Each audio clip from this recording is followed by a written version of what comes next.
I'm Rocker JCC, and I'm here to review my most anticipated album of the year, Good Music's Cruel Summer. This is, of course, the group album from Kanye West's record label, Good Music.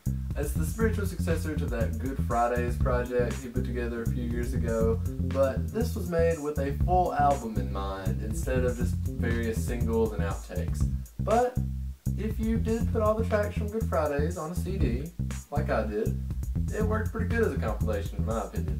Now, Kanye is on a majority of these tracks, but all the spaces in between are filled with the likes of Good Music members G.O.O.D, Big Sean, who else is on here? Pusha T, John Legend, Tiana Taylor, Sahai the Prince, Malik Youssef, which is really just Mos Def, and Common, even though he's only on here like once, and I was kind of under the impression he was no longer on Good Music. I thought he was on Universal or something, but that's an impressive lineup from the start, but for commercial reasons, non-good artists like 2 Chainz, Jay-Z, Chief Keef, DJ Khaled, Jadakiss, Raekwon, Ghostface Killah, they all make appearances on this thing, and even though they usually hold their own, except for Jadakiss, and they sometimes even steal the show, on the surface it just waters down the whole purpose of this album. This is supposed to be a spotlight for good music, not now that's what I call rappers, volume whatever. I want to just say all the outside guests ruined this, but I can't really say that being as I enjoyed most of the outside guests on here. I love Chief Keef on Don't Like, 2 Chainz had memorable verses, R. Kelly opens up the whole album with this really memorable "To the world, to the world, to the world," and Ghostface Killah delivers one of my favorite verses on the album on New God Flow, even though you can kind of tell he was added on last minute from the way he was kind of just inserted into the production. Now, the outsiders are sprinkled around, but the main focus is still on the Good Music crew. On every standout track, the crew just delivers these really great verses that make you debate afterwards who had the best verse. Like on Mercy, Big Sean drops some amazing ass puns, I have to say, and Pusha T drops lines about Miss Pac-Man popping pills and your Duncan Hines being irrelevant. On New God Flow, Kanye and Pusha deliver some of the best verses of their career, and on the track Click, Big Sean stands up with the throne, Jay-Z and Kanye West, and he really takes the spotlight. It just shines on him and he glimmers like a Twilight vampire. God, that was a terrible joke. The track Creepers is a Kid Cudi solo cut, and it has to be one of my favorite tracks on the album. He delivers possibly the best mumbling I have ever heard, and it makes me really excited for Indie Cut, Kid Cudi's next album.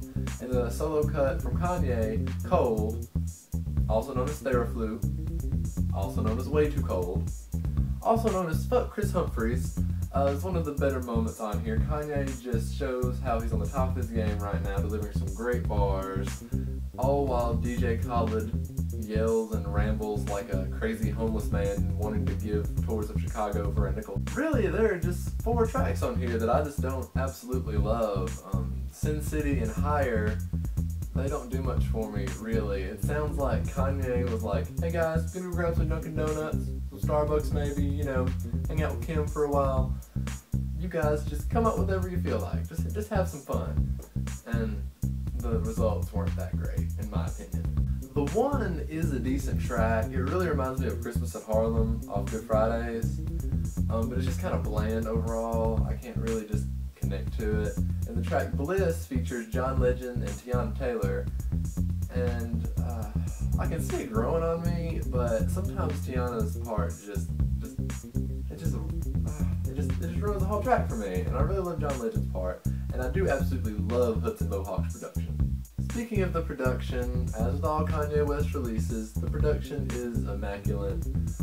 He's going with his latest philosophy of bringing in outside producers into the mix and co-producing tracks with them, artists like Hudson Mohawk and Lifted and Illmind, all mixed with Kanye to just make some great creative instrumentals that most people in the game are not doing right now.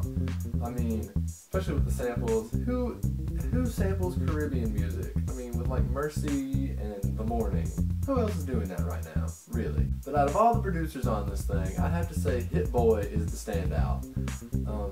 You might know him as the producer behind African Americans in Paris, and he produces Click, Cold, and Higher on here, all great beats. But the only question I have is, why is he not rapping on this album? If you haven't heard it, he has a mixtape out called Hit Story. It is a really great mixtape. Caught me by surprise. I would much rather see him rapping on here than Sci-Hi or Jadakiss. But regardless, in conclusion, I'd say I'm really impressed with this album. One of my favorites, if not my favorite album of the year. I just love it when artists can craft perfect singles like Mercy and Don't Like and Click, stand alone on their own, great, and then put them all together in an album, and it's still amazing. They all fit together phenomenally. Any Kanye fan will love this, of course. Most hip-hop fans will at least like part of this, if not all. I know there's some Lil Wayne fans that don't really like weird samples like on Mercy. But hey, even if you are a Lil Wayne fan, in the description is a link to the Spotify streaming of this album. Definitely check that out. I always recommend that you listen before you buy. And if you enjoyed it like I did buy. This is the physical copy of Cruel Summer. And if I do say so myself, this is some really awesome packaging. I mean, look how cool that slides up. Look at that. And if you love posters, what else can I say? What else can I say? Roger JCC, of course. Subscribe, like me on Facebook, follow me on Twitter, Instagram. But yeah, subscribe, please, and like my Facebook page. I just update whatever I'm listening to at the moment, and then my videos. Yeah. Peace out.